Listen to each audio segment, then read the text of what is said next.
Bom dia a todos. Sejam bem-vindos a mais um ATPC da nossa diretoria de ensino, hoje com a área de ciências humanas. Hoje nós vamos estar com a Jennifer de novo, nossa parceira, né, psicóloga Jennifer. Ela vai falar um pouquinho sobre a saúde mental e a pandemia, as reflexões sobre possíveis estratégias de enfrentamento e perspectivas. Só que antes da Jennifer começar, a Lilian, a nossa PCNP de língua estrangeira, gostaria de dar um recadinho para vocês, tá? Tudo bem? Vamos lá, Lili? Oi, Ana, obrigada. Bom dia, gente. Bom dia a todos, queridos colegas, professores da área de Ciências Humanas. Como a Ana disse, eu sou a Lilian, PCNP de Língua Estrangeira. Eu prometo ser bem breve aqui com o meu recadinho, não ocupar muito espaço tão precioso aí, né, da nossa formação, mas é um recadinho importante. Ana, você pode colocar o slide, por gentileza? Gente, eu sei até que eu sou um pouquinho suspeita para falar, né? Como professora de inglês que eu sou, mas professores, vocês já pararam para pensar como pode ser importante e enriquecedor aprender uma segunda língua, um novo idioma, né? Quando a gente aprende um novo idioma, a gente aprende também junto com ele uma nova cultura, novos hábitos, novos costumes, novas formas de ver o mundo. A gente se comunica melhor na nossa língua nativa, né? E os nossos estudantes, gente, eles têm essa oportunidade de estudar um novo idioma de forma gratuita, além do inglês ali da sala de aula.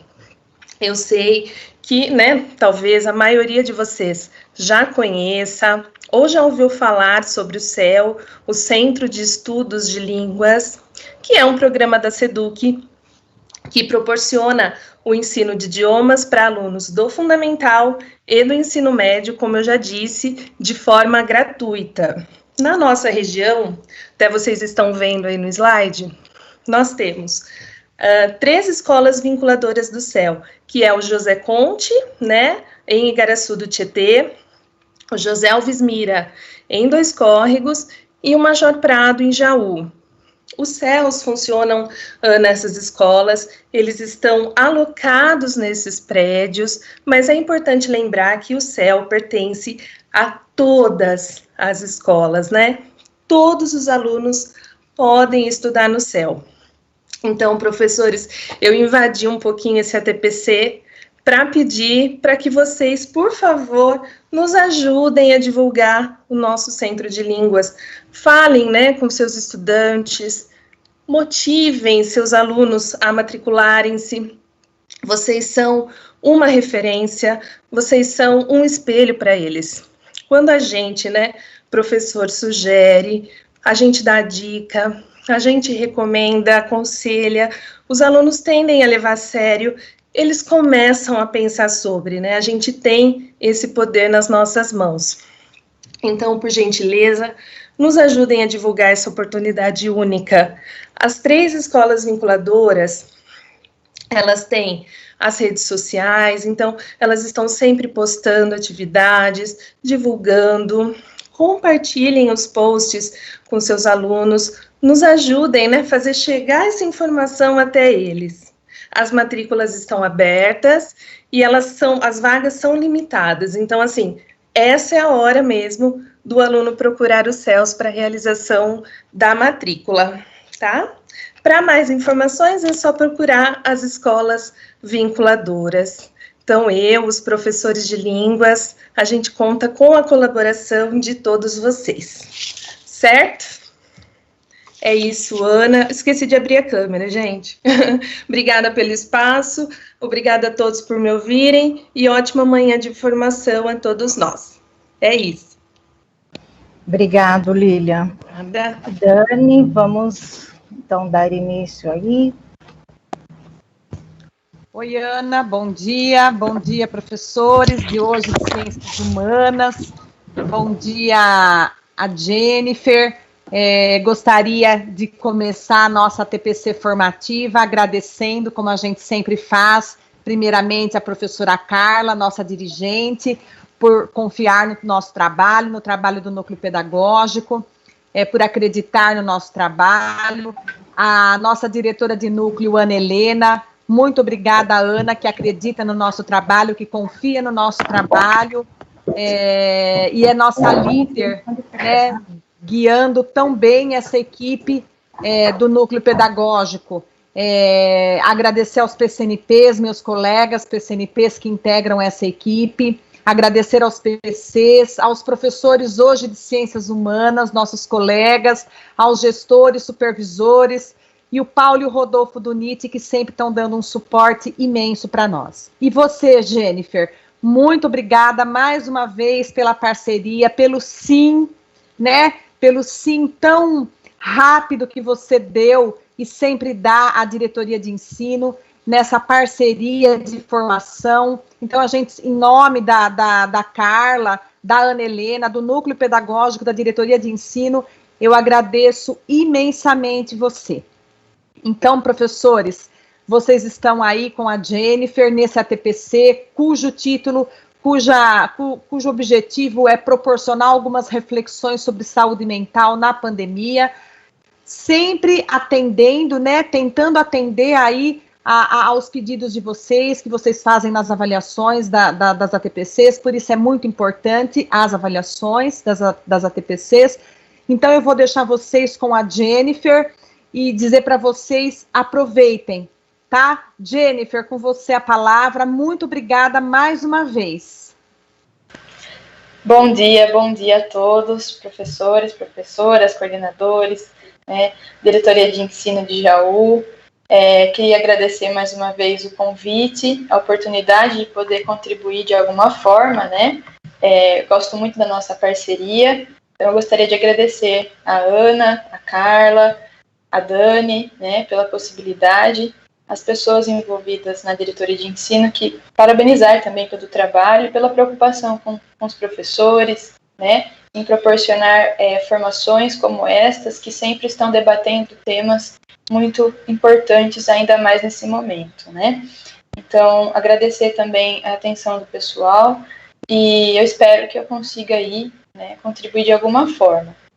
E como vocês já sabem, né, eu gosto bastante de ser momentos interativos nessas palestras, então fiquem à vontade para participar, para ir colocando questões no chat. Nós temos aí até as 10:10, né, para fazermos a nossa conversa, e o objetivo aqui, né, é trazer pontos para a gente refletir, né. Irei apresentar alguns conceitos iniciais para a gente poder entender algumas coisas.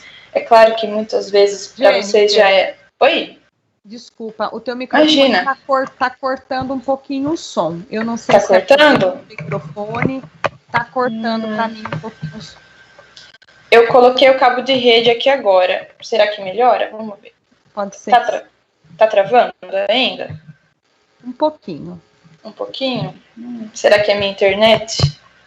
Vamos continuar. Qualquer coisa aí a gente sinaliza para você.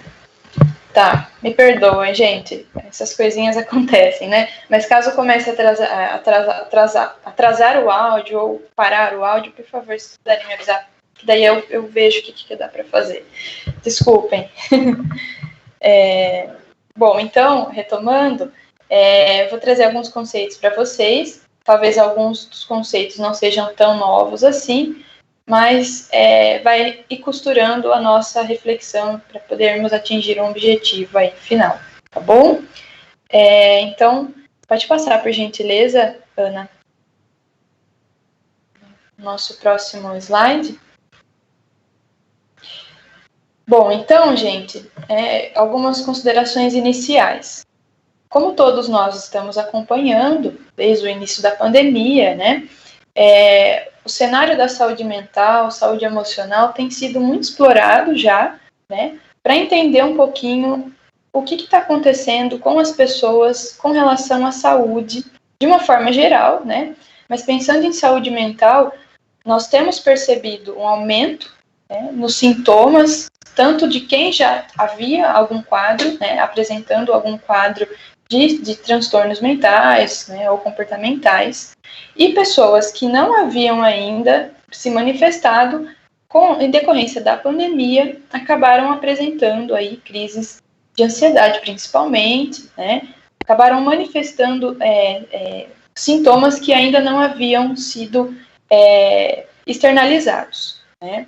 Então, a saúde mental com a pandemia, desde o seu início, foi um tema que foi ganhando interesse, tanto de pesquisa, né, porque é uma área que tem sido mais pesquisada desde então, apesar de sempre estarmos, independente de pandemia, sempre estamos falando da saúde mental, da saúde emocional nas mídias, né, o tempo todo tentamos aí conversar sobre o tema, mesmo antes da pandemia, porque a gente percebe necessidade, ainda mais com as mudanças que estamos passando na nossa sociedade, né? Então, é um tema que já estava em evidência e com a pandemia acabou-se tendo maior preocupação.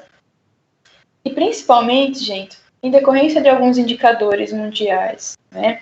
Então, por exemplo, o Brasil, ele tem um índice marcante, né, que se destaca de alguns outros países, com relação a transtornos de ansiedade, por exemplo, né, tem uma taxa e um índice que merece um destaque, para que a gente possa também pensar em políticas, para que a gente também possa pensar em estratégias para trabalhar, para dar conta, né, para atender essa demanda, tá?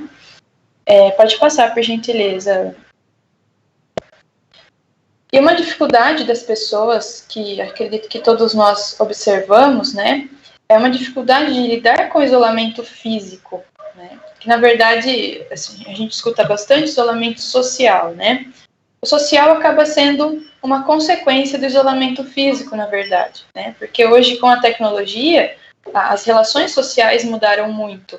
Então não é necessário exatamente que exista uma interação face a face, direta ali, né, presencialmente com as tecnologias. Então, a forma de se comportar, de interagir, mudou aí com a imersão da tecnologia. Então, não é necessária, não é um requisito, né, a relação presencial para se ter uma comunicação, uma interação. Então, quando a gente pensa em pandemia, a gente pensa principalmente em isolamento físico, porque podemos viabilizar outras formas de interação social, né? Como a gente sempre diz aí, né? Então, não necessariamente, né, porque estamos assim, que temos que ter um isolamento social. Nós podemos continuar nos interagindo com as pessoas, né? Isso é um ponto importante que a gente precisa retomar. Em alguns momentos da minha fala eu vou caminhar um pouco nesse sentido, tá? Então, se a gente for pensar em alguns conceitos, saúde, antes da gente falar de adoecimento, né, vamos falar de saúde. De acordo com a Organização Mundial da Saúde, a saúde ela é definida, ela já foi, né, definida apenas como ausência de doenças. Porém, em decorrência do avanço da ciência, né, das políticas, foi se percebendo que esse conceito não é abrangente, né, porque nós somos pessoas, temos diversas esferas. Então, pensando em saúde, né, o que é uma pessoa saudável, né? Quem é uma pessoa que tem saúde? As pessoas que têm saúde, né, são aquelas que não apenas não têm uma doença, mas também um perfeito bem-estar físico, mental e social, tá? E aí, tem se incluído também nessa definição, de forma mais recente, o equilíbrio, né, o bem-estar espiritual também, né? Nós sabemos hoje a importância da crença em algo maior, e eu não vou entrar em detalhes nesse aspecto, mas só mencionando que teve também essa reconsideração de incluir o aspecto espiritual aí nesse conceito da OMS. Tá? Pode passar, por gentileza. Conforme eu for falando, pessoal, se ficar algum conceito mais difícil de entender ou que gerou alguma dúvida, vocês fiquem à vontade, tá? Então, se a gente for pensar em processo de saúde e adoecimento, temos vários fatores que interferem que podem tanto corroborar para que o adoecimento aconteça, quanto também podemos agir de forma preventiva, né? Se você puder, por gentileza, Anne, colocando um Enter, ele vai abrir várias bolinhas. Então, temos vários tipos de fatores, né, que interferem nessa relação do indivíduo com o adoecimento ou com o processo dele de saúde, né? Temos fatores sociais, que são relacionados ao contato, ao convívio na sociedade, né, as interações que temos com os outros, fatores psicológicos, que é o funcionamento psíquico de cada pessoa, né? A gente vai falar principalmente desse fator hoje. Fatores ambientais, que se refere ao meio que as pessoas convivem, de forma muito ampla, né? Dentro desse meio nós temos vários contextos diferentes de interação, né? Fatores educacionais, que se refere também ao nível de instrução das pessoas. Nós sabemos que ter a informação de determinadas questões auxiliam também em buscar ajuda, em estabelecer ali, né, em direção a algo que esteja com demanda de precisão ali, de necessidade de trabalho, né. Fatores culturais são algo, né, crenças, valores que estão aí envolvidos em cada contexto. Fatores econômicos, fatores políticos, né, que nós já sabemos aí a que se referem. Fatores biológicos e genéticos também tem esse aspecto que é muito importante, né? Sabemos que pessoas acabam tendo maior vulnerabilidade em decorrência já de ter um fator genético ali, uma questão biológica que contribui para a ocorrência, né, desenvolvimento de alguns quadros de transtornos mentais ou comportamentais, principalmente falando em saúde mental, tá? Então, hoje a gente vai falar um pouquinho mais sobre fatores psicológicos e fatores sociais, tá? Pode passar, por favor, Ana. Pessoal, está travando o áudio? Tá melhor? Tá tudo bem? Vocês estão me ouvindo bem? Ele corta muito pouquinho, Jennifer, mas ele está cortando um pouquinho, sim. Mas está dando para entender. Poxa, pessoal, desculpem aí. Qualquer coisa, vocês me avisam, por favor. Eu acredito que possa ser a internet mesmo. Bom, obrigada. Obrigada, gente. Bom, então, pensando em saúde emocional, né, o que seria isso, né? Eu acredito que tem estado em evidência na mídia, sempre vejo reportagens, vídeos, que tentam trazer dicas sobre esse aspecto, né, sobre cuidar das suas emoções, como gerenciar, né, os fatores da nossa vida. Também está em alta aí, mas eu não vou entrar em detalhes, que já seria um outro tema, mas a inteligência emocional hoje é um aspecto muito falado, né, sempre na literatura, até no contexto educacional, nós falamos bastante de inteligência emocional, né, de competências socioemocionais. Então, é algo que vocês têm também contato frequente, porque é algo que a gente trabalha hoje nas escolas, né. Porém, levando mais aí em termos de conceito, né, o que seria saúde emocional, a gente pode dizer, a grosso modo, tá, que é essa capacidade que nós temos de controlar e gerenciar as nossas emoções. Ou seja, de eu ter ali aquelas habilidades que me permitem enfrentar as situações cotidianas e que, apesar de muitas vezes serem desafiadoras, mas que eu consigo ter ali a resiliência, né, de superar os momentos, né, de enfrentá-los com assertividade, tá? E é também relacionado aos hábitos que nós temos de saúde e ao estilo de vida que nós levamos, tá? Porque sabemos que alguns determinados estilos de vida, né, alguns hábitos que nós temos, eles são prejudiciais à nossa saúde emocional, né? Então, também estamos falando desses aspectos. Eu fui vendo aqui o chat, pessoal. Obrigada pelas confirmações do áudio, pessoal. Tá? Muito obrigada. Qualquer coisa, vocês me avisem, por gentileza, porque para mim aqui não tá tudo ok. Se vocês puderem, por gentileza, Ana, passar para o próximo slide. E aí, para organizar o discurso, eu tentei pensar aí, articular, argumentar, né, dois aspectos da nossa saúde emocional, então. Então, a relação que nós temos conosco, né, e a relação que temos com o outro é uma forma de gerenciamento das emoções, porque o tempo todo estamos em contato, tanto conosco, né, a relação que nós estabelecemos, que nós chamamos de intrapessoal, né, e a relação com o outro, que é uma relação interpessoal. Então, quando nós falamos em gerenciamento de emoções, não tem como não falarmos desses dois pontos, porque é algo que nós não temos como evitar, né? Ou estamos em contato com a gente mesmo, né? O dia todo, né? O tempo todo, e na interação com o outro em todos os momentos, tendo em vista que nós vivemos o tempo todo em contato, né? A questão do trabalho, a família, são relações interpessoais, tá? Então, quando a gente fala em relação a nós mesmos, a relação que nós temos conosco, estamos falando de um funcionamento cognitivo.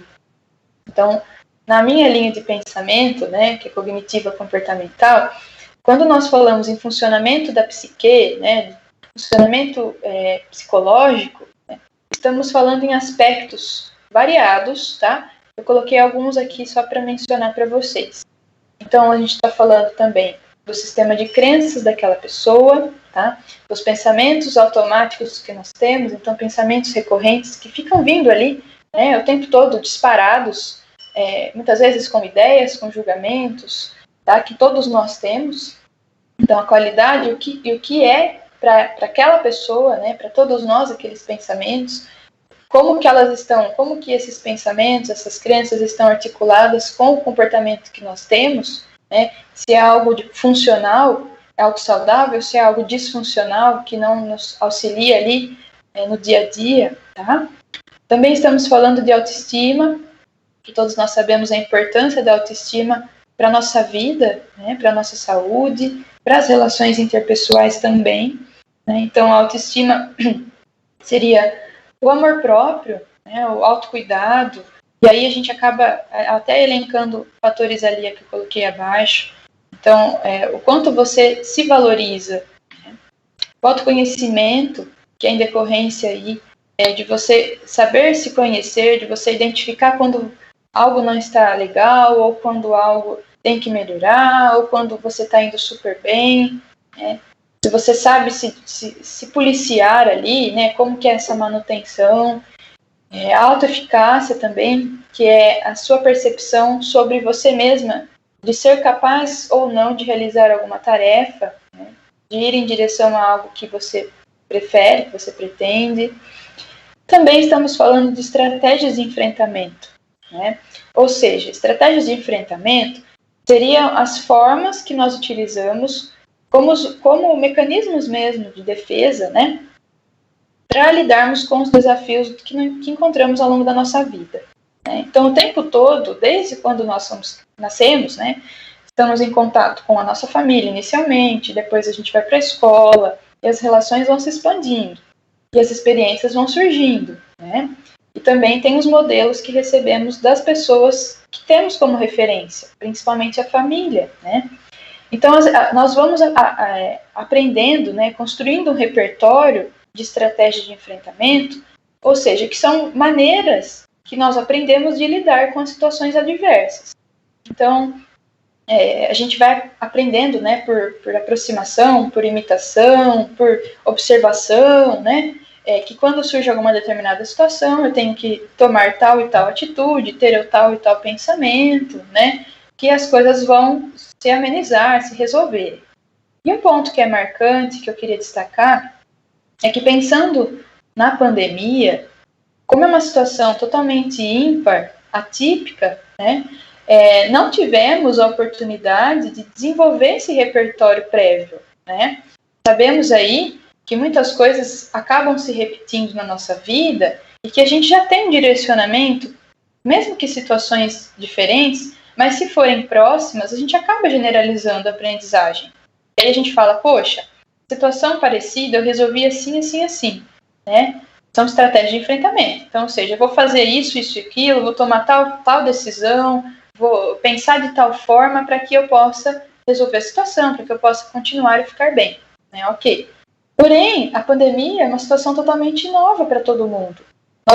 Nessa geração, nós não tínhamos ainda tido, né, um momento que tivesse propiciado o desenvolvimento dessas estratégias assertivas que irão ser eficientes aí no enfrentamento de uma pandemia. E eu estou falando em aspectos psicológicos, né, em aspectos mentais. Então, temos que ter esse ponto, tá, sempre em evidência, porque o que eu percebo várias vezes, né, não só eu, mas é claro, né, psicólogo de forma geral, na clínica, muitas vezes as pessoas elas se cobram, né, elas têm a autocobrança, né, nós temos aí esse tempo todo essa vozinha, né, digamos assim, que fica falando, né, você tinha que fazer tal coisa, mas por que você não está fazendo isso? Mas por que você está sentindo isso? Não era para você sentir isso? Muitas vezes vem até pensamentos depreciativos de nós mesmas, né, de nós mesmos. Então, muitas vezes a gente acaba se levando por esses pensamentos. Isso acaba agravando, né? Acaba sendo muitas vezes gatilhos para crises, né? Porque tem essa autocobrança que nós já fazemos conosco o tempo todo, porém na pandemia eu percebo que aumentou essa autocobrança, né? Até inclusive de lidar bem com tudo isso, né? Como se fosse muito fácil, como se a gente cobra, né, da gente mesmo, como se nós já tivéssemos tido oportunidade de desenvolver esse repertório. Muitas vezes a gente acaba esquecendo que isso é uma situação totalmente nova, né, e que não temos referência alguma que nos diga, né, faça isso ou não faça isso, que tudo vai se resolver. Não temos, estamos construindo. Desde aí que se iniciou a pandemia, né, desde março, principalmente aqui no Brasil, nós temos desenvolvido, né, de forma muito inovadora aí, né, tentativas para enfrentar essa situação, para lidarmos bem com o home office, para termos ali, conciliar os papéis diversos que nós temos na nossa vida, para redirecionar a forma de relacionamento. Muitas pessoas acabaram, né, tendo que ter contato maior, principalmente quem mora junto, né? Muitas famílias se reconfiguraram e foi um movimento que é difícil, né? Requer uma adaptação, mas a gente esquece que a gente está em adaptação muitas vezes. E aí a gente acaba cobrando uma auto-performance, né? Uma performance muito, um desempenho, né, digamos assim, uma resiliência que ainda não havíamos tido a oportunidade de desenvolver, né? Então é importante que a gente se lembre disso. Pode passar, por favor, Ana. E aí, quando a gente pensa em relação aos outros, né, então gerenciamento das emoções comigo e com o outro, né? Estamos falando de relações interpessoais, tá? Sabemos a importância do relacionamento, seja ele de natureza independente, né, de relação de trabalho, relação amorosa, relação social. Até agora, né, as nossas relações têm sido mediadas aí pelas tecnologias também, mas é uma forma de se comportar que, perante a literatura, é um fator protetivo. Então, nós sabemos a importância da interação com o outro para o bem-estar e saúde, né? Tanto que, na falta desse fator, né, protetivo, na falta da interação com o outro, ou dificuldades nessa interação, muitas vezes acabam sendo queixas muito recorrentes nas clínicas de psicologia, né? Os profissionais da saúde, psiquiatras, psicólogos, sempre recebem, né, essa demanda é muito frequente na clínica. Então, uma pessoa que busca atendimento porque não tem uma relação afetiva em casa, muitas vezes se sente sozinho, né, não tem relação com o outro, não consegue ter um parceiro ou uma parceira, tem dificuldades de habilidades sociais, então não sabe se relacionar bem, vive em conflito, né? Uma pessoa que é muito tímida, que quer desenvolver, quer falar em público e não consegue. Então, demandas com relação ao outro sempre surgem na clínica, desde sempre, né? E com a pandemia, é algo que tem estado, né, em bastante mudança. principalmente pela adequação do isolamento que nós tivemos que fazer, né? Então, relações hoje acabam ficando mais, às vezes até dependendo da forma como é configurada, né? Muitas vezes a gente acaba tendo relações mais fluidas, né? Mais pontuais para resolver alguma questão ali, e às vezes por conta de toda a correria, né, do trabalho, a demanda que nós temos mudou aí antes da pandemia, né, com relação a agora, né?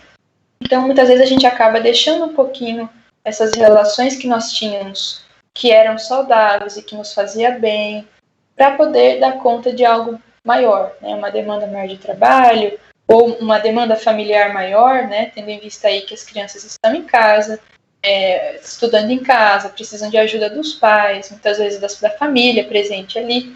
Então, a gente acabou tendo que reconfigurar também a forma de relacionar com o outro, e é na interação social que nós temos, tanto no trabalho, do trabalho principalmente, porque a gente trabalha muito, né, sempre, mas temos a relação com familiares mais distantes ou mais próximos, né, os amigos, que tanto a gente recebe em casa, né, faz isso, faz aquilo, na interação com o outro, que a gente se sente valorizado, né, por isso que é tão importante para nós. E, com o isolamento físico, tivemos que remanejar tudo isso, tá?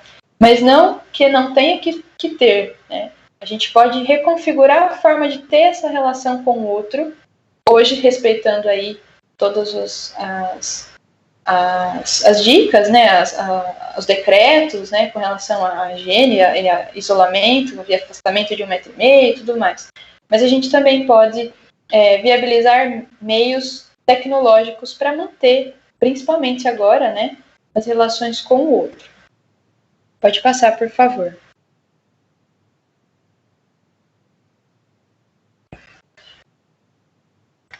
E aí, né, quando a gente pensa em relacionamento interpessoal, a gente está falando de diversas formas de interação, então, seja mediada pela tecnologia, ou no face a face, né, tete a tete, estabelecimento contínuo de comunicação, né, então tem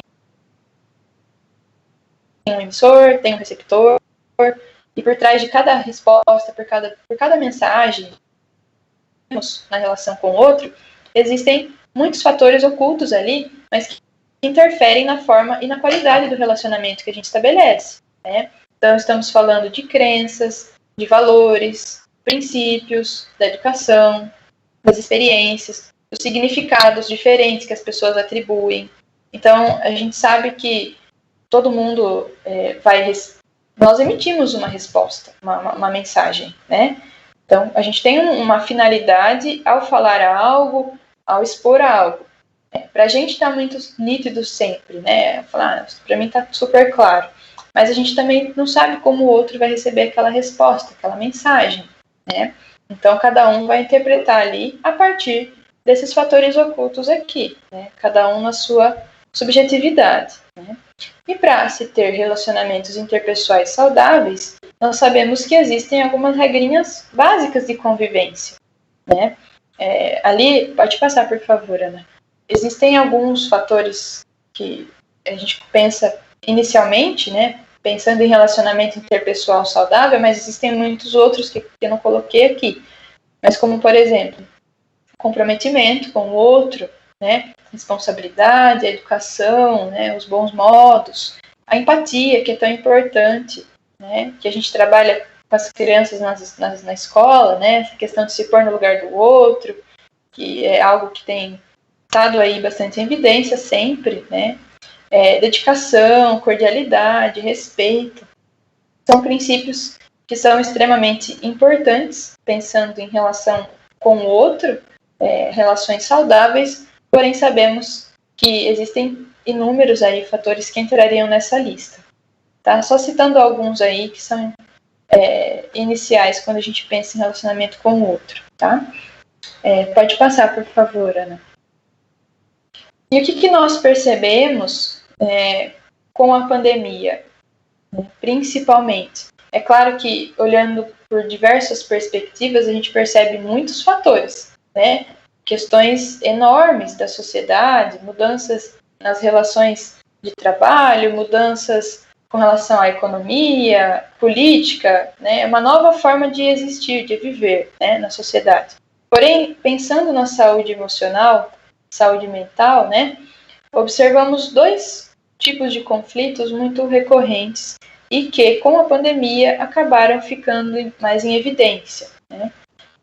Não que não existissem já, porque sempre existiram, né, conflitos intrapsíquicos e interpessoais, né? Porém, a gente percebe aí um aumento nessa questão, nessa possibilidade, né, nessa tentativa das pessoas se adaptarem a esse novo contexto, com a pandemia, tá? Então, pensando em conflitos intrapsíquicos, ou seja, intrapessoais, pode passar, por favor, Ana. O que vocês percebem quando vocês olham essa figura aqui que eu vou mostrar para vocês? O que vocês veem? O que vocês percebem quando vocês olham essa figura? O que vocês conseguem perceber? Se alguém quiser falar, ou se vocês quiserem colocar no chat. O que fica mais marcante para vocês, né, olhando essa figura? Se vocês quiserem comentar, fiquem à vontade.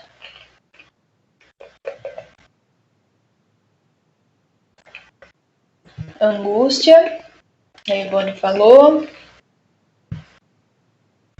que mais que a gente percebe? Desinteresse. Uma pessoa que não quer saber de nada, tá bom do jeito que está, negação, medo, angústia, não quer saber de nada. Exatamente isso, gente. Tá? Então, muitas pessoas acabam se deparando, né, ficando nessa situação que envolve tudo isso que vocês estão colocando aqui. Autopreservação, desmotivada, medo do novo, não querer saber de nada, alguém que não quer mais viver a realidade, isolamento do mundo, desinteresse. É isso mesmo, tá? Muito bem, gente. É bem por aí, sim. Então, muitas vezes as pessoas acabam se deparando numa situação como essa, né? De negação, né? De desinteresse, de não querer tanto olhar para a situação que está vivendo, né? E quanto também de aceitá-la, né? De aceitar que tem um novo cenário, né? Uma nova situação, uma nova configuração de sociedade, porque foi uma pandemia, né? Então é uma nova forma de se comportar e de interagir, né? De existir ali na sociedade, tá? Então percebe-se que as pessoas, um ponto que eu queria destacar, né? Eu não vou entrar em detalhes, até porque tem várias discussões aí, até políticas, né, nem esse é o objetivo. Mas um primeiro ponto é se negar que precisa de uma adaptação a um novo contexto, né? Muitas pessoas tentaram continuar suas rotinas, tentando agir da mesma forma que agiam, né?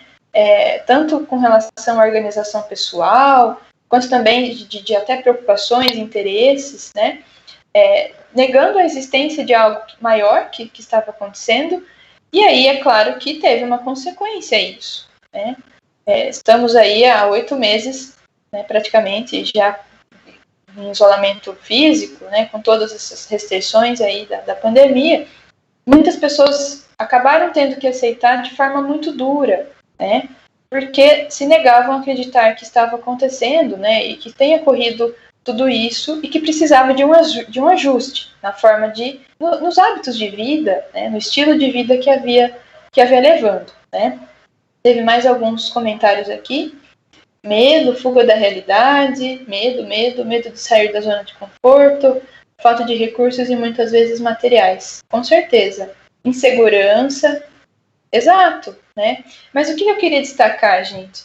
Que independente da pandemia, nós nos pegamos nessa situação, né? A tendência do ser humano é quando se depara com algum conteúdo, com algo que está dentro de você, e que você não sabe lidar ainda, não teve repertórios prévios ali construídos, ou que é difícil para você, que vai te tirar da zona de conforto, e você não quer mexer, a nossa tendência de ser humano é ignorar isso dentro da gente, né? Então, a gente assume comportamentos de fuga e esquiva. Então, a gente evita contato com aquilo. Toda vez que vem aquele pensamento, aquela lembrança, aquele sentimento, passa assim na nossa mente, né? E vem em formato de pensamento, ou de memória, ou de lembrança, a gente faz o quê? Se a gente não sabe lidar. Muitas pessoas, né? Eu falo, não estou falando de forma generalizada, mas a tendência que a gente tem é de fugir inicialmente, né? De evitar o contato, que é o que também acontece nessa figura, né? Opa, estou em casa, né? Agora com a pandemia, a gente teve que ficar mais tempo em casa, né? A maioria das pessoas tiveram que ficar um tempo, mesmo que depois voltaram nas atividades de forma restrita, né? Com mudanças, mas todos nós tivemos que ficar um tempo ali em contato maior conosco, né? Que para muitas pessoas era um desafio antes da pandemia e por conta da correria que nós temos no dia a dia, a gente acaba tendo mais formas de fugir. Não que não que era mais fácil fugir, né? Porque independente de pandemia, as pessoas têm crises, né? Buscam ajuda, né? Tem sofrimento. Porém, com a pandemia, a gente teve que ser obrigados, digamos assim, né? De forma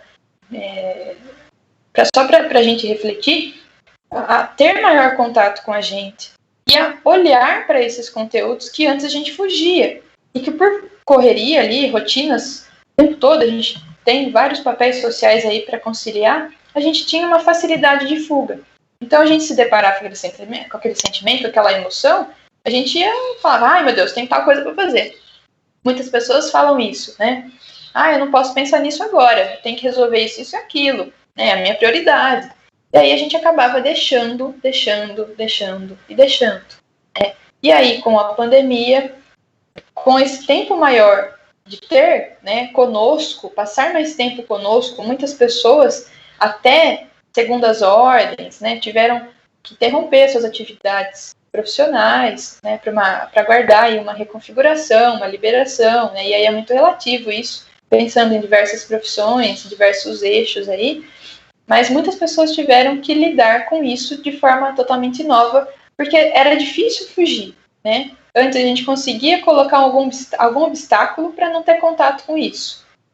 Pela correria, pela falta de tempo, por todos esses papéis sociais. E aí com a pandemia a gente teve que forçadamente olhar para questões nossas aqui, né? E que evitemos, muitas pessoas passam, né, um tempo evitando contato, muito tempo mesmo, evitando contato com sentimentos, com questões mal elaboradas ali para a pessoa, e esse repertório, né, esse conteúdo muitas vezes acaba ficando mais intenso e cada vez mais difícil de ser lidado, né? Quando a pessoa não busca a ajuda naquele momento, né, que ela sente que algo não está legal, tá?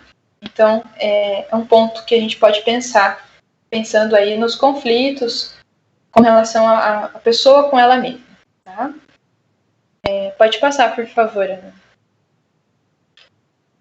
Com relação aos conflitos interpessoais, o que nós percebemos, né?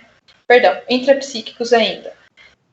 Algo que tem sido muito evidenciado também pelos psicólogos, né, profissionais da saúde, é a questão do medo, né?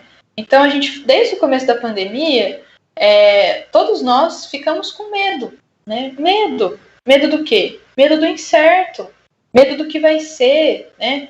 Sobre esse vírus também, que é um fator real, ele existe, né? Ele oferece um risco real.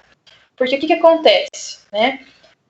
Muitas crises de ansiedade, crises depressivas, vamos pensar em crises, né? Crises existenciais, são em decorrência de questões, de fatores que nós imaginamos que acontece, ou que nós tememos que aconteça. Então a gente começa a criar uma realidade, né, dentro da nossa mente, da nossa vida, né? E a gente acaba vivendo em função dessa realidade que a gente cria, né, e que ela não condiz com a realidade. E aí a gente está falando, muitas vezes, de transtornos relacionados. Porém, o que a gente tem aí? A gente tem um risco real, né? Então, existe um risco. O coronavírus, ele existe, né? Tem o tempo todo reforçadores externos que nos acentua esse medo, né? Então, o tempo todo ali, nos noticiários, né, os indicadores, o número de pessoas que vêm a óbito, né, a quantidade, né, de casos confirmados, casos negativos e tal. Então, são evidências que a gente tem o tempo todo, tá? Reforçando essa sensação de medo. Eu preciso ter medo, é um risco real, eu posso pegar, se eu não me cuidar, eu posso pegar. Então, ficar frequentemente, né, o tempo todo, vivendo sob essas condições, né, que são necessárias principalmente, né, pelo cuidado, né, pelo autocuidado, porque o que acontece, né? O medo, ele é um fator protetivo quando ele é em nível moderado.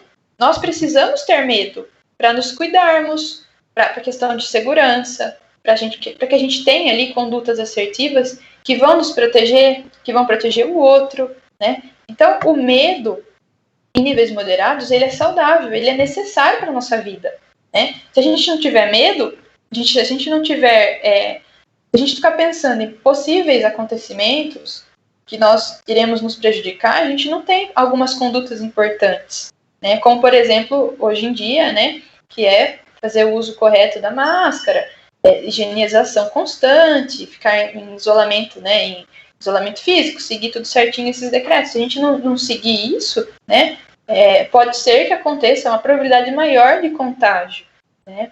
Porém, existe o medo patológico, ou seja, né, esse medo exagerado sobre algo que possa vir a acontecer, mas que esse medo acontece na minha mente. Então, eu crio vários cenários, né, e eu passo a viver em função desses fatores que eu percebo como riscos, tá? Que eu crio como um fator de risco. Não necessariamente que é a realidade, que condiz com a realidade. E aí que vem a crise, né? Porque eu passo a viver em função de dar conta de fatores que eu acho que vai ser mal e que eu passo a acreditar, né? As pessoas acabam levando como verdade aquele cenário que a pessoa cria na mente dela, tá? Então aí que está o sofrimento, aí que é um fator de risco, tá? Para a saúde emocional e mental. Porque a gente passa a viver em função de uma realidade paralela, né, que a gente cria e que não condiz. E aí, as estratégias que eu vou estabelecer para resolver, as estratégias de enfrentamento que eu tento estabelecer para resolver a situação, não vão ser efetivas, porque elas não condizem com a realidade, né? Eu estou vendo tudo de forma distorcida da realidade, na crise, né? A gente, com o medo patológico, a gente deixa de ter contato com o momento presente, poder ficar pensando, vivendo o amanhã, né? Vivendo ou do passado ou do amanhã, mas que a gente desconecta com a realidade ali, com o momento presente, e aí a gente se distancia do que é importante para a gente, né? O sofrimento, ele vem muito disso.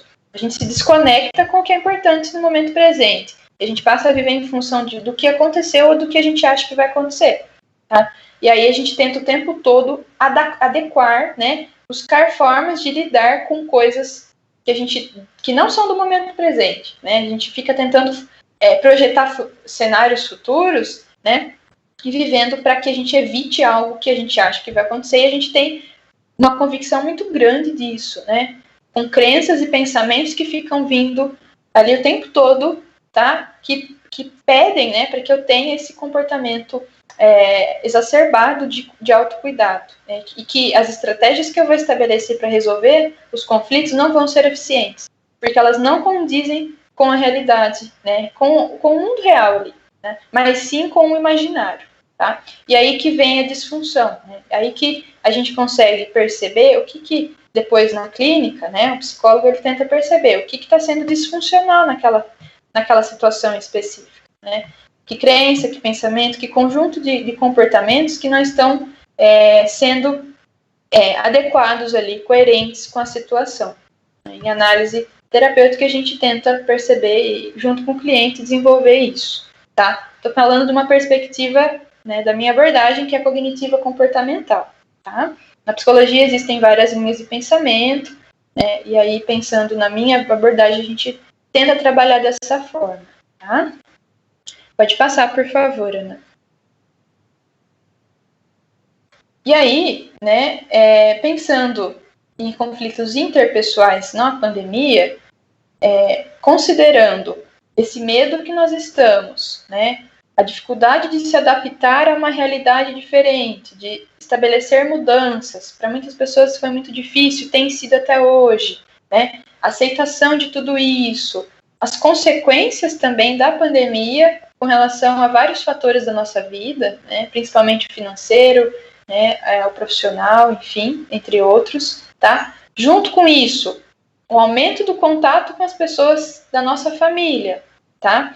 Que não é muitas configurações de família, muitos contextos familiares já não eram tão fáceis, né? Já viviam em situação difícil, de conflito, tá? E aí, tendo que ter mais contato com todas as pessoas ali na mesma residência, né, na família, tá, que convive com a pessoa, mas que antes não tinha tanto contato por conta da correria, às vezes só se via no final de semana, enfim, a gente fica, né, ali com baixo limiar à frustração, a gente já está vulnerável emocionalmente, né, com tudo isso, com essas mudanças, e aí tem aí alterações de humor muito frequentes, as pessoas ficam mais irritadas, e num contexto que já era conflituoso, acaba se acentuando os conflitos.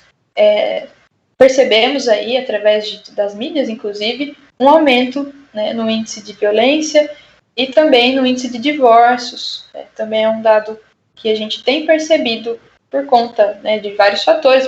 Acredito, né, que não dá para julgar, é muito relativo isso, mas que é reflexo, né, que isso tem relação, tem tido, né, por pesquisas, o aumento, né, do conflito com relação à pandemia. Tá? E aí, é claro que isso tem implicações na saúde emocional das pessoas, com certeza. Tá? Porque como é na relação com o outro, é na nossa família que a gente espera, né, criamos expectativas, esperamos suporte, apoio das pessoas, e quando na ausência desse suporte, né, tem um conflito. E aí isso acaba sendo um fator de risco para nós. Pensando na relevância, né, e também no papel da família, independente da sua configuração, independente de quem convive com a gente. Pode passar, por favor, Ana.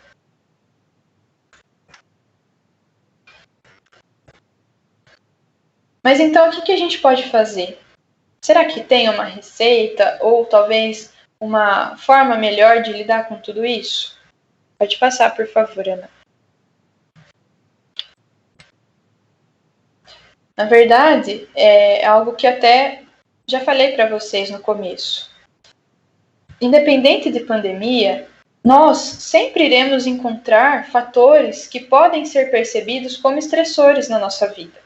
Então, tudo que nos desequilibra, que tira a nossa homeostase, né, o nosso organismo, então aquele processo natural que a gente tenta fazer de busca constante por equilíbrio, né, seja no sentido biológico, no sentido mental, né, nosso organismo ele tenta o tempo todo se restabelecer, se readaptar às mudanças, né, e o tempo todo, independente de pandemia, nós lidamos com situações melhores, né, em determinados momentos de uma situação melhor, né, em algum momento de forma mais difícil, mas o tempo todo a gente tem contato com fatores, seja eles quais forem, né, independente do contexto, que a gente percebe como estressor porque ele nos desequilibra, né, porque a gente não consegue lidar diretamente, aí ele vai causar um desequilíbrio e vai necessitar, né, desse reajuste, dessa readaptação. E, independente disso, né, se a gente não souber lidar, a gente vai apresentar sofrimento. Então, na verdade, o que eu quero chamar a atenção aqui para vocês é que, com ou sem pandemia, né, se a gente tiver momentos, situações na vida que não soubermos lidar, né, iremos ter sofrimento, né, ficamos vulneráveis ao adoecimento, tá? Na verdade, não é a ausência de sofrimento que vai fazer com que a vida seja boa ou saudável, né? Ou não saudável. Na verdade, é a forma que a gente lida com as situações que vai nos dizer, né, que vai direcionar a nossa saúde. Se nós teremos hábitos saudáveis, se nós iremos ter estilo, se nós vamos gerenciar bem as emoções com a gente mesmo ou com o outro, tá? E aí, muitas vezes eu percebo discursos das pessoas, né, com relação a isso, né? De falar, sofrimento, a vida daquela pessoa perfeita, não tem nada, né? Essa questão também que eu sempre escutava na clínica e no contato com o outro, né? A questão das mídias sociais, quanto as pessoas se cobram, né? E ficam frustradas quando olham a vida das pessoas que postam ali, né? Fotos de viagens, comentários, textos, enfim. E aí a gente sempre fica olhando e fala, poxa, né? A pessoa tem uma vida perfeita, né? Nossa, fica se sentindo mal, inferior, né? Muitas vezes esse discurso a gente esquece, né? De algumas coisas, que na verdade não é ausência de sofrimento, né? Muitas vezes as pessoas, é claro que elas não vão postar problemas, é claro que elas não vão postar outras coisas, né? Elas vão postar o que é bom para elas, né? O que elas de repente precisam ali trabalhar, muitas vezes, aquela autoafirmação, né? Nem vou entrar nesse ponto, mas eu acho que é importante a gente lembrar disso. A gente tem que comparar a gente com a gente mesmo, né? Com relação a antes ou alguns dias atrás, né? Quanto que eu evoluí nesse ponto, quanto que eu preciso melhorar, quanto que eu melhorei, né? Então, a gente tem que lembrar de ter nós mesmos como referências, né? Porque a gente não pode se comparar ao outro. Porque cada um vive numa realidade, cada um tem as suas prioridades, o seu contexto de vida, né? Então, é totalmente injusto que a gente tenha essa comparação. Não, a gente desconsidera totalmente o nosso contexto, né? Tudo que a gente já passou, tudo que a gente já evoluiu. Então a gente tem que ter esse olhar atento também, tá? E aí uma metáfora que eu gosto de comentar a metáfora do óculos e a metáfora da montanha. Então na clínica psicológica a gente usa bastante metáforas que são formas de ajudar os clientes, né, os pacientes a darem aquele insight, né, a darem aquele passo para trás e tentarem visualizar melhor a situação, tá? Então a metáfora do óculos é o seguinte, né? Quando eu estou usando o óculos, eu não enxergo o óculos. Eu enxergo o que ele me permite. Eu enxergo através das suas lentes, né? Mas eu não consigo ver a estrutura do óculos. Eu só consigo visualizar o óculos, a estrutura dele, a perninha aqui, a haste, né, a parte da frente, se eu poder tirar o óculos e colocar ele na minha frente. Então, muitas vezes a gente tem que tentar fazer esse exercício, né, de afastar, né, se afastar da situação para ter uma visão mais sistêmica, né, mais completa da situação, para que a gente consiga agir de forma mais coerente. Porque quando nós estamos em sofrimento, ou quando nós estamos com alguma dificuldade de lidar com alguma situação, nós estamos envolvidos ali na situação. E nós temos dificuldade de olhar de forma como um todo, né? Então, é interessante e ajuda muito esses exercícios de dar um passo para trás, né? De tentar ter uma visão panorâmica da situação.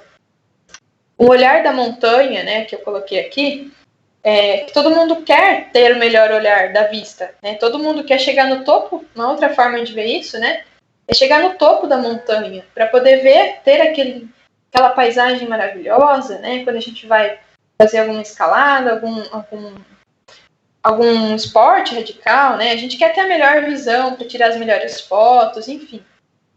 Então acho que é interessante a gente se perguntar: será que eu estou tendo a visão do topo da montanha sobre a minha vida? Né? No sentido figurado, mas assim, será que eu estou conseguindo ter uma visão do todo? Né? Quando eu estou caminhando ali abaixo da montanha, eu não estou no topo, eu não consigo ver, né? Eu tenho uma visão mais restrita da realidade, né? Será que eu estou vendo ali de uma perspectiva que vai me permitir interpretar melhor a situação e agir de forma mais coerente? Né? São fatores que a gente pode pensar. Tá? Pode passar, por favor, Ana. E aí uma metáfora bastante interessante, pode ser que alguns professores, né, talvez alguns de vocês já conheçam, que é a metáfora do copo d'água. Eu queria saber com vocês se vocês saberiam me dizer quanto que pesa esse copo de vidro com água. Alguém arrisca um chute? Quanto vocês acham que pesa esse copo?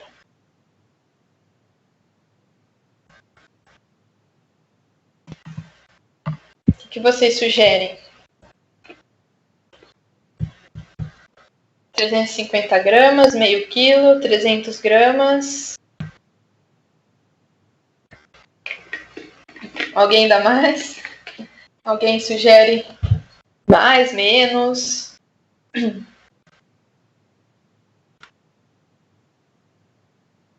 Tudo bem? Tudo bem, gente? 400? Tá. Bom, 120, 400. Tá. Obrigada pela participação, pessoal. 250. 350. Tá. Legal. Pode passar, por favor, Ana. Ainda não está cheio, tem como não encher. Muito bom a perspectiva.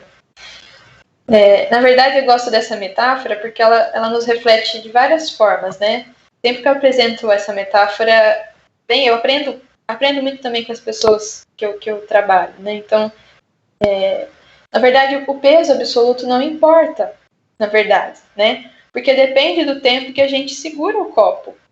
Se eu segurar o copo por 1 minuto, ele vai ficar leve. Eu vou conseguir segurar. Vai ficar tudo bem, né? Se ele pesar, se for até um copo vazio ou uma xícara vazia, né? Depende do tamanho, sim, com certeza. Mas, independente do peso, se eu segurar por um tempinho, vai ficar tudo bem. Eu vou fazer minhas coisas, né? Tô segurando aqui, tô fazendo, certo? Se eu segurar por 1 hora, aí meu braço já vai ficar dolorido. Eu vou ficar paralisado. Eu vou ficando paralisado. Quanto mais tempo eu seguro o copo, né, mais pesado ele vai ficando. E aí a gente se vê numa situação muito paralisada, né? É como se a gente se sentisse realmente preso ali a alguma situação. Então, na verdade, o peso do copo ele não mudou em nenhum momento. Porém, o tempo, né? Quanto mais tempo eu seguro, mais pesado ele vai ficar. E mais paralisado a gente fica, né? Por favor, Ana, se você puder mudar. Então, na verdade, gente, o que vai direcionar as coisas na nossa vida, né? É como que a gente gerencia, né? O que a gente faz com esse copo, digamos assim. Porque o estresse e as preocupações são como esse copo de água, né? Se eu penso um pouquinho, não acontece nada.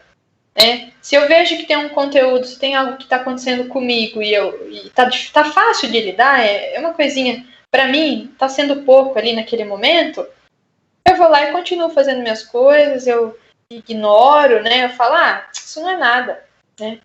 Isso é coisa da minha cabeça. Né? E aí o que as pessoas fazem? Algumas estratégias ali pontuais para tentar resolver a situação. Questões alternativas mesmo, né? Buscam, conversar, outras buscam várias outras formas, né? Leem um livro, buscam a crença religiosa, independente, né, do profissional, vai em alguns lugares, na tentativa de lidar ali com algum sofrimento considerado baixo naquele momento. Porém, se a gente não busca a ajuda necessária, né, com um profissional da área, né, tentando ali estabelecer de forma assertiva as estratégias de enfrentamento que são coerentes, né, e também desenvolver habilidades que eu ainda não tenho, a gente começa a se machucar, porque esse peso vai aumentando. É o que acontece, é aquela primeira foto que a gente viu, né, da negação, porque até então, talvez antes da pandemia, a gente conseguisse evitar. E aí com a pandemia, ficou mais difícil evitar. Não que era impossível, na verdade não é saudável, mas que ficou mais difícil a gente evitar o contato com a gente mesmo, e aí de entrar em contato com esses conteúdos que até então eu estava fugindo, né? Então, a gente se sente paralisado, e é o que a crise emocional faz com a gente, né? A gente fica paralisado, a gente não consegue sair daquela situação e visualizar como um todo, né? A gente consegue ver um pontinho ali da situação de forma distorcida, tá? Por isso que é importante a gente lembrar de buscar ajuda profissional, para que a gente possa desenvolver essas estratégias assertivas, desenvolver habilidades de enfrentamento, desenvolver habilidades socioemocionais, né? E, enfim, né, o profissional ele vai conseguir trabalhar com você o autoconhecimento também, autoestima, autoeficácia, entre outras questões que a gente recebe na clínica, né, e que eu já falei no começo da nossa conversa. Teve um outro comentário aqui, por isso que é muito importante dividirmos com o outro as nossas emoções antes que o copo de água transborde e nós percamos o controle de nossas emoções. Conversamos, podemos dividir nossas angústias. Muito bom, Joana. Com certeza. Né? É até algo que a gente vai ver daqui a pouquinho, né, com algumas dicas, que é o que a Joana falou, né? De dividir, de buscar, de conversar, de expor isso, tá? Porque nós não estamos sozinhos. Apesar de muitas vezes a gente achar que estamos, até por uma questão de independente, né? Cada contexto é muito relativo, mas é de olhar para o outro, né? De permitir essa abertura. Porque muitas vezes a gente se sente sozinho, mas porque a gente não permite. A gente tem uma baixa percepção de suporte, mas porque a gente não permite também, né? Então, eu acho que é interessante levar, né, essa autorreflexão para esse caminho. Pode passar, Ana, por favor. Então, a forma mais assertiva de a gente tentar vivenciar de forma, né, mais saudável tudo isso, né, é a linha tênue entre a saúde emocional e o adoecimento. Tá? É a forma que a gente lida, que a gente vive, que a gente enfrenta as situações, que vai determinar se assim posso dizer, né, determinar ou não, mas que vai ser um ponto que vai favorecer ou não a saúde emocional, saúde mental. Tá? Então, não é ausência, jamais é ausência de sofrimento, porque independente de pandemia, nós temos demandas estressoras, nós temos momentos difíceis, né? A situação, é claro, que foi reconfigurada, né? Mas mesmo assim, se a gente já tem um repertório, se a gente trabalha, né, o nosso intrapsíquico, né, se a gente trabalha o tempo todo esse nosso bem-estar, a gente consegue, mesmo em momentos críticos como esse, a gente consegue se restabelecer, né, e se adaptar de forma mais fácil. E isso é muito subjetivo também. Né? O que é fácil para um não é fácil para outro. Não cabe a ninguém julgar. Né? Mas que de forma geral a gente consegue lidar para nós, né, de forma mais tranquila e cada um consegue continuar aí tendo saúde mental, né, saúde emocional. Pode passar, por favor, Ana. E aí, pensando em algumas dicas, tá? Para finalizar também o nosso discurso, eu trouxe aqui algumas dicas para vocês, tá? E aí cada um avalia a sua necessidade, percebam se é pertinente para cada um de vocês, tá? São só alguns pontos que eu fui lembrando, existem muitos outros, mas só alguns pontos para contribuir para vocês, tá? Então, primeiro ponto, é importante o cuidado, o autocuidado sempre, né? Então, se vocês percebem que vocês estão paralisados aí em alguma situação, tem sido difícil enfrentar ou lidar com alguma demanda, tá? Busquem ajuda especializada com um psicólogo, né? E aí o psicólogo, ele consegue ajudar nessa caminhada, tá? Hoje os atendimentos estão ocorrendo de forma online, né? Então, o profissional ele vai conseguir estabelecer essas formas de enfrentamento que você precisa, e aí cada um de uma forma, tá? Para que a gente consiga ter ali instrumentalização para lidar com essas e outras momentos, né, outras situações críticas que possam acontecer, tá? Pode passar, por favor, Ana. Algumas outras dicas, tá? Para a gente poder tentar ir fechando a nossa conversa. Então, tente procurar espaços, tá? Visualize coisas que te façam bem. Tente preencher o seu tempo livre com essas atividades, tá? Então, às vezes a gente tem hobbies aí, coisas que a gente gosta de fazer, que são coisas muitas vezes simples, e que nesse momento, mais do que nunca, nos ajudam a enfrentar melhor essa situação, tá?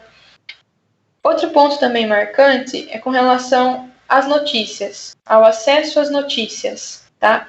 O tempo todo, o contato com as mídias, com notícias muitas vezes assim gritantes, né, marcantes, e que são muitas vezes gatilhos para crises. A gente tem que ter cuidado, né?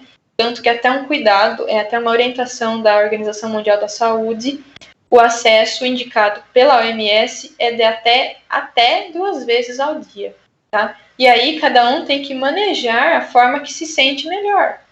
Então, se para você ficar olhando as notícias o tempo todo te faz mal, te deixa, a gente acaba ficando, né, com ansiedade, pessoas acabam ficando mais estressadas, esse medo acaba sendo acentuado com esses reforçadores externos, né, que são esses números. Não estou falando que é para ignorar de forma alguma, gente. Estou falando que é para vocês avaliarem o que cabe para vocês, o que vocês acertar, né, a frequência que para vocês vai ser saudável, tá? Que não vai ser um gatilho para crise, tá? Muitas pessoas que já têm algum transtorno de ansiedade, por exemplo, o indicado é que veja aí, tente ver ali, né, uma notícia, alguma coisa, mais pro meio do dia. Porque se a pessoa ela acorda, ela já tem contato com essas notícias, muitas vezes ela vai ficar, pela forma que ela funciona com o transtorno, ela pode ficar, né, não que ela fique, mas ela pode, né, ficar matutando ali aquela notícia e aí acaba sofrendo muito, né, tendo dificuldade de lidar ali durante o dia. E, antes de dormir, também não é indicado, né, para quem já tem algum transtorno, principalmente de ansiedade. Porque daí a pessoa ela pode ter ali momentos de insônia, né, de crises também, porque quando a gente vai dormir, a gente tem que ter desaceleração do nosso organismo, né, para induzir ao sono, tem todo um ritual do sono, né, da higiene do sono. E contato com notícias impactantes, com conteúdos de terror, por exemplo, né, ficar na tecnologia até altas horas, acabam sendo fatores que desencadeiam muitas vezes a insônia e, consequentemente, uma crise. Também não é indicado, tá? Então, avaliem o que vocês sentem que é saudável para a vida de vocês, tá? E a frequência em acesso a isso. Tem também a questão do fake news, que é importante que a gente seja crítico, né? Verifique a fonte das notícias. Muitas pessoas sofrem em decorrência de fake news, acabam levando como verdade, né? Pela dificuldade de ter essa criticidade mesmo, de conferir a fonte, de ver ali se aquilo cabe ou não, e acaba também sofrendo com relação a isso. Tente organizar as prioridades de vocês, né, de fazer uma gestão assertiva do tempo. E aí eu coloco algumas dicas para vocês também. Pode passar, por favor, Ana. Então, o primeiro ponto de gestão de tempo, tá? São só algumas dicas, tá, gente? É estabelecer os objetivos com clareza. Então, reflita sobre o que você tem que atingir naquela semana, daqui 2, 3 semanas, dentro de um mês, por exemplo, tá? Anote isso numa agenda, numa folha, deixa isso na sua vista, né? Eu tenho o costume de fazer bloquinho de nota e colocar na área de trabalho. Não sei se vocês usam. Tem também agendas no celular. Cada um dá para perceber, né? Dá para fazer da forma que sente mais confortável ali e que vai estar sempre ali mostrando pra gente, tá?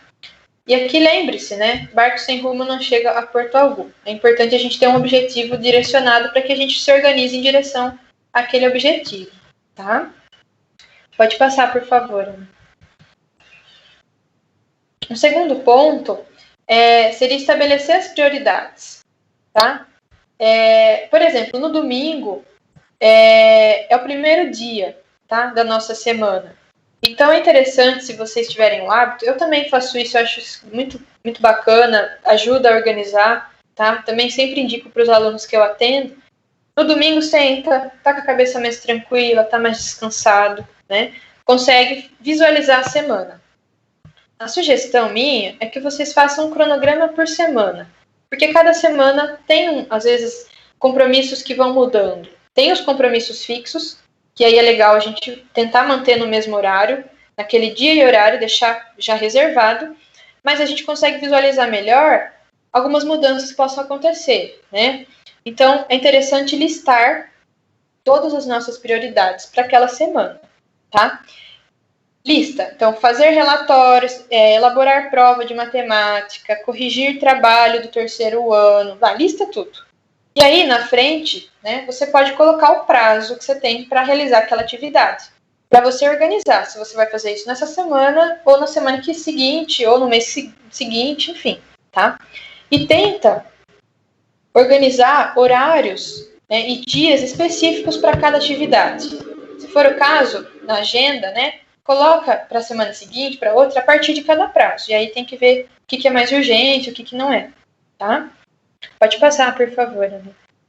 São algumas dicas, tá, gente? Não que seja uma regra, né, mas trabalho bastante com estudante e é bacana a gestão de tempo para ajudar aí na organização dos estudos. E feito isso, né, fez uma lista, estabeleceu prioridades, os objetivos a curto, médio e longo prazo, né, e aí você vai começar a organizar o seu cronograma. Qual que é a dica?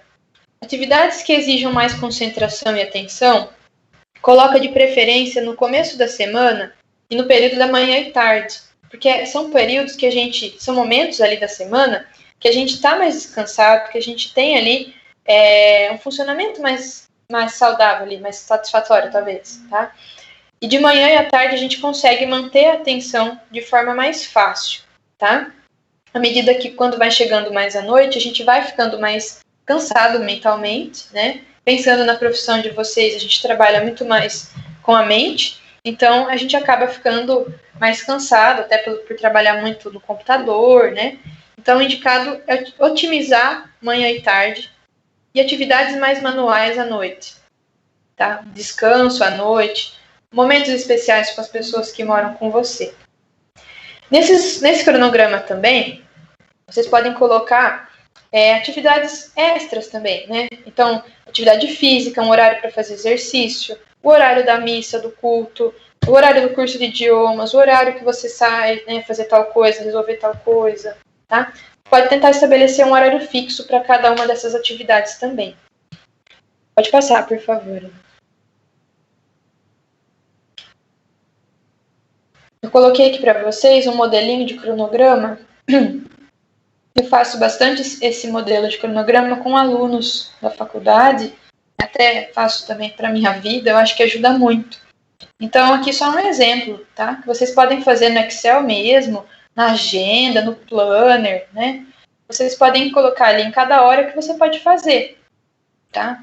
Então, momento para lazer, momento para exercício físico, né?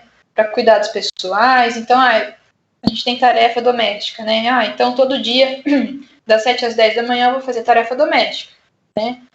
Vou lavar roupa 2 vezes por semana, vou passar no domingo, né? Vou fazer tal coisa, preparar material, vou ajudar meu filho e minha filha na atividade da escola de manhã, que é o período que a criança já ia para a escola, mantém esse ritmo, né?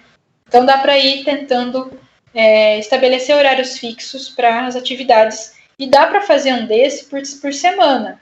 O indicado é legal que tenta fazer um desse por semana. Então, no domingo, conforme você for já estabelecendo prioridades e tudo mais, já tenta organizar o horário e o dia para fazer aquilo. Pode passar, por favor, Ana.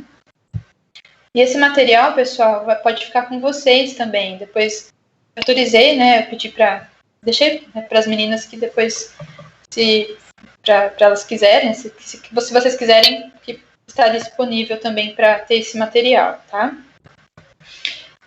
Faça uma lista diária, então, no começo do dia, checa se é aquilo que você planejou no domingo, se teve alguma mudança, você tenta reorganizar ali, né, alguma intercorrência que possa acontecer.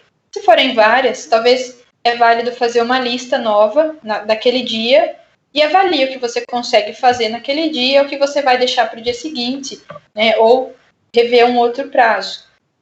Se é interessante, né, que se surge uma intercorrência que você tente já resolver para não ir acumulando. E aí chega no final do dia, eu acho que é interessante colocar um ok no que foi feito, ou riscar o que foi feito, e o que não foi feito, remaneja de preferência o quanto antes, porque se você colocou ali é porque era importante, né, o prazo, até a atividade. Então, tenta já fazer no dia seguinte, ou no outro dia, na mesma semana. Mas é interessante chegar no fim do dia e visualizar tudo que você fez, riscar o que você não fez, né? Marcar o que você não fez para reorganizar. Fazendo isso, você vai conseguir visualizar melhor o seu dia, você vai falar, acho que a ênfase vai ser outra. Muitas vezes a gente foca no que a gente não fez. E aí chega no fim do dia, a gente fica, poxa, nossa, olha o que eu fiz, nossa, eu não fiz isso, nossa, eu sou péssimo, eu sou incompetente. Vem aquela autocobrança, vem aqueles pensamentos de julgamento negativos o tempo todo na nossa mente. Então é importante a gente visualizar o que a gente fez, né? Olha, eu fiz isso, olha que legal, hoje meu dia rendeu, só faltou fazer 2 coisas. A perspectiva é outra. Eu não vou enfocar no que eu não fiz, tá? Então é legal fazer essa comparação no final do dia. Eu indico, tá? Pode passar, por favor, novamente. Já vou encerrando também, pessoal, porque eu sei que vocês têm compromisso, né? Então, só para visualizar aqui, tá? Uma dica. Então, eu fiz a lista, atividades, diversos contextos, coloquei a prioridade, 1, 2, 3, 4, 5. E aí, no final do dia, ok, e aí eu já remanejo para o dia seguinte. A preferência é que, se surgir intercorrência, avalie se é mais fácil para resolver. É interessante que faça atividades mais rápidas e fáceis, primeiro, né, antes de fazer atividades mais complexas. Porque daí você vai eliminando várias coisas fáceis ali, você vai fazendo várias coisas que são rápidas, elimina uma boa quantidade de coisas, e aí se dedica às mais complexas, que exigem mais atenção e concentração. Tá? Desculpem aqui um erro, tá? Prova aqui, depois que eu vi que eu errei. Pode passar, por favor, Ana. Algumas outras dicas para estabelecer prioridades, né? Se você julgar que é importante e urgente, tenta já fazer imediatamente, o quanto antes. Atividade importante e não urgente, planeja a curto, médio ou longo prazo. Aí tem que ver o prazo que você tem. Se é uma atividade que você julga não importante e urgente, avalie se você pode delegar ou pedir ajuda para alguém, tá? Muitas vezes a gente acaba pegando coisas por comodidade mesmo.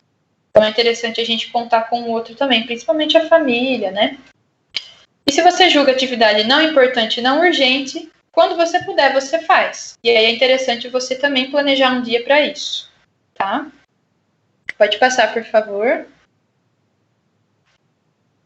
Aqui eu coloquei para vocês uma tabelinha, tem disponível na internet, tá? Para ajudar vocês a organizarem, de repente é legal fazer um desses, com esses 4 pontos que a gente falou, né? Talvez listar aqui o que é importante e urgente, o que é importante e não urgente. Vocês podem fazer por tópicos aí. E algumas questões aqui ajudam também a refletir sobre as prioridades, tá? Pode passar, por favor. A questão de pedir ajuda é extremamente necessário, né? Por isso é importante delegar.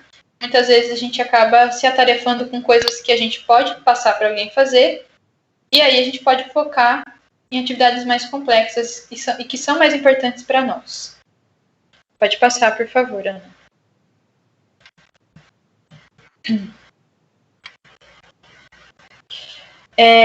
Em episódios de angústia, de medo, né, que você percebe dificuldade no enfrentamento, tenta respirar fundo, tá? Existem exercícios que trabalham o autocontrole pela respiração, que é comprovado, né, pela ciência, a importância desses exercícios, né, a meditação, mindfulness, tá?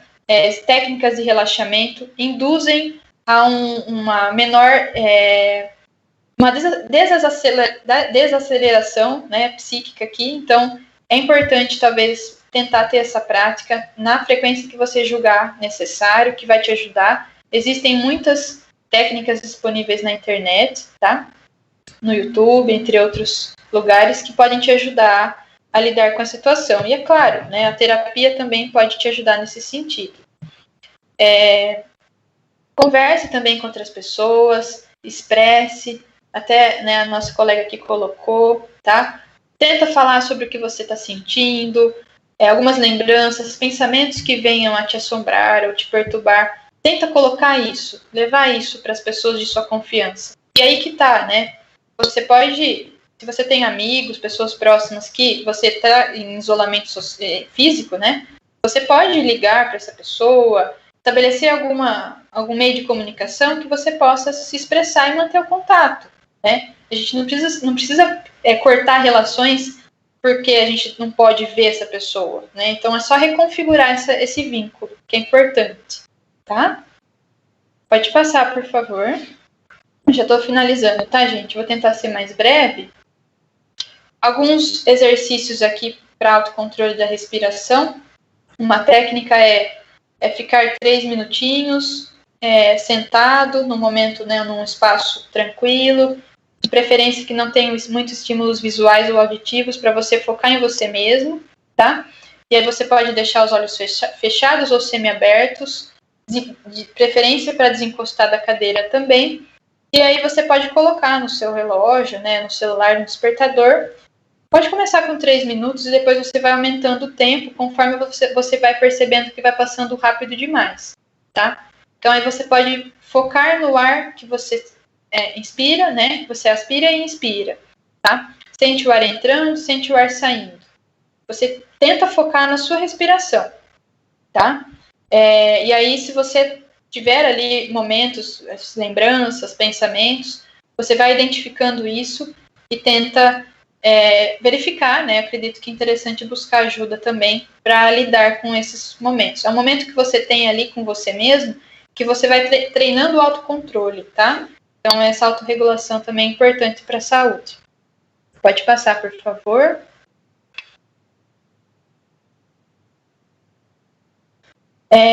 Filtrando as prioridades também. Analisa suas preocupações, tá? Você está preocupado com coisas que podem controlar? Ou que você realmente pode resolver?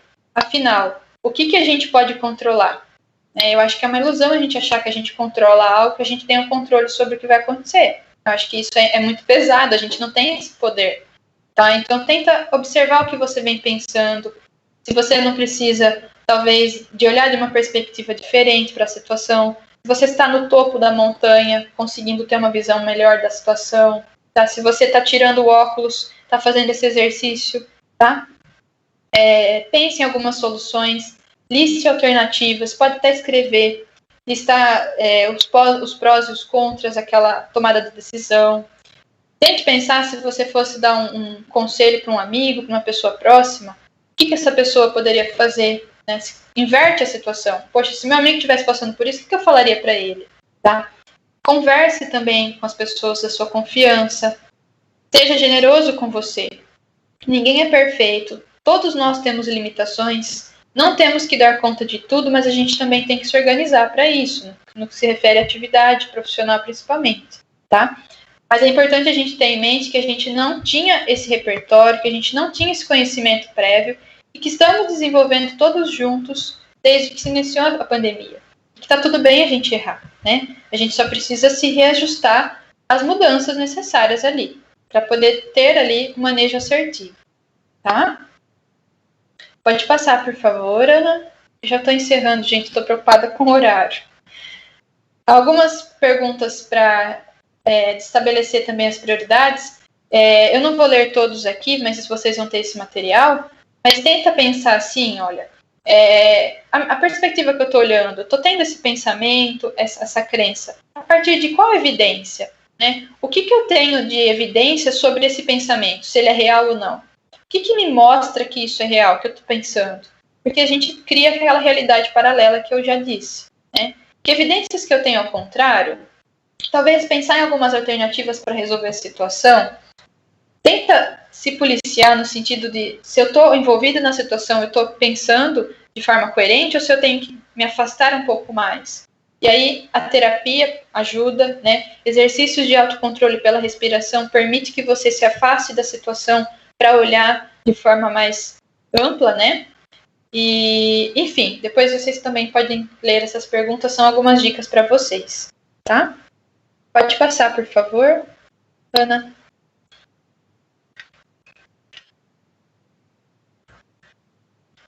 Eu até já citei isso daqui, né, gente? A questão do cronograma, de conversar com as pessoas. Aproveitem os momentos que vocês têm com a família. Realize as ligações de chamada de vídeo, ou por ligação telefônica, que você sentir necessidade. Tenta continuar ali aquele contato de forma adaptada, é muito importante. Pode passar, por favor. Pessoal, eu estou lendo aqui, tá? Muito obrigada pelo retorno de vocês. Acho que algumas pessoas já foram saindo. Obrigada, Joana, o Jair, a Thelma. Tá? Obrigada, Ana, também, pelas palavras, viu? A questão dos exercícios físicos, tá? A gente sabe que é importante, é indicado, né, pelos médicos aí, que auxiliam no enfrentamento também das questões que nós possamos estar lidando ali mentalmente. Então, existem várias técnicas, vários exercícios disponíveis na internet, tem vários profissionais também fazendo lives gratuitas, então é interessante fazer um exercício para que a gente possa liberar algumas substâncias aí importantes para a saúde mental no nosso corpo, tá? Pode passar, por favor, Ana.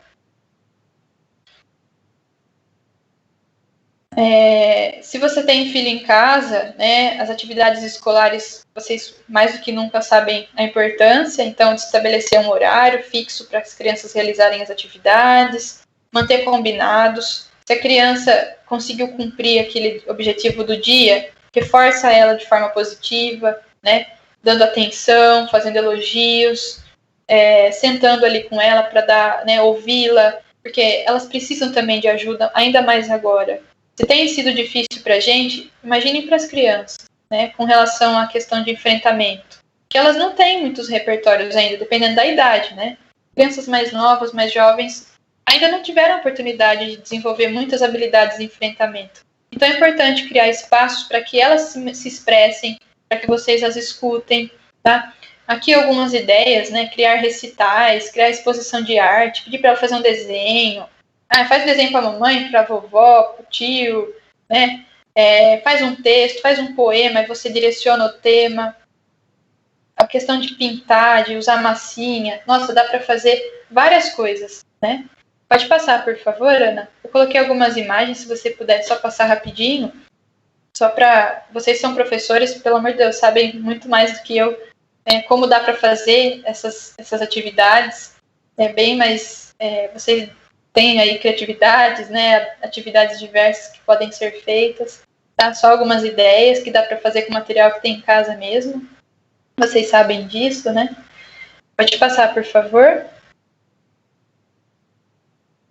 E a questão de realizar, né, as práticas religiosas também. Foi comprovado pela ciência que a crença religiosa, independente de qual crença, é um fator protetivo para a nossa saúde e bem-estar. Então, tente ter ali contato com a sua crença. Isso vai ajudar muito no seu processo de enfrentamento e possíveis crises, tá? E é claro que a busca por atendimento especializado é extremamente importante, tá bom? Eu acho que era isso que eu queria falar com vocês hoje. Se a Ana puder passar mais um. Queria agradecer vocês pela atenção, pela oportunidade. Aqui eu coloquei o meu e-mail também, tá? E eu espero que tenha contribuído de alguma forma. Tentem visualizar isso na vida de vocês. Refletir um pouquinho nesse aspecto. E se sentir que precisa de algo a mais, que está sendo difícil lidar com tudo isso sozinho, a minha dica é que você busque ajuda especializada com psicólogo, né, com psiquiatra também, tá bom? Obrigada, pessoal. Obrigada também pelo feedback de vocês aqui no chat, tá? Eu agradeço as palavras de vocês e espero que a gente possa se encontrar aí em outras oportunidades. Jennifer. Oi. Muito obrigada. Agradeço a todos os professores. Eles têm agora uma formação sobre o novo currículo do ensino médio no Centro de Mídias, então por isso a nossa pressa, nos perdoe, por favor. Mas foi excelente, os comentários aqui no chat estão mostrando isso, que eles adoraram. Mais uma vez, Jennifer, em nome da dirigente Carla, da Ana Helena, nossa diretora do Núcleo Pedagógico, nós agradecemos assim imensamente você, a sua parceria, a sua disponibilidade. Tá bom? Professores, fiquem com Deus, contem conosco, nós estamos aqui para ajudá-los. Jennifer, até amanhã, se Deus quiser. Muito obrigada a todos, gente. Ana? Obrigada, gente. A gente se vê amanhã e agradeço mais uma vez, viu? Estou sempre à disposição. Desculpem o atraso, gente. Desculpem o atraso. Jennifer, muito obrigado mais uma vez, tá, pela parceria aí. E mais uma vez, obrigada a todos os professores, pedindo a eles para fazer a avaliação e também para eles lembrarem os nossos alunos que nós estamos com a AP digital, então para que eles possam estar fazendo, então ajudar aí a lembrá-los de estar fazendo essa AP, dar uma força aí para os professores de português e matemática na AP digital, tá? Muito obrigado a todos, obrigado Jennifer mais uma vez. Até amanhã. Até amanhã, gente. Obrigada por tudo. Um ótimo dia para vocês.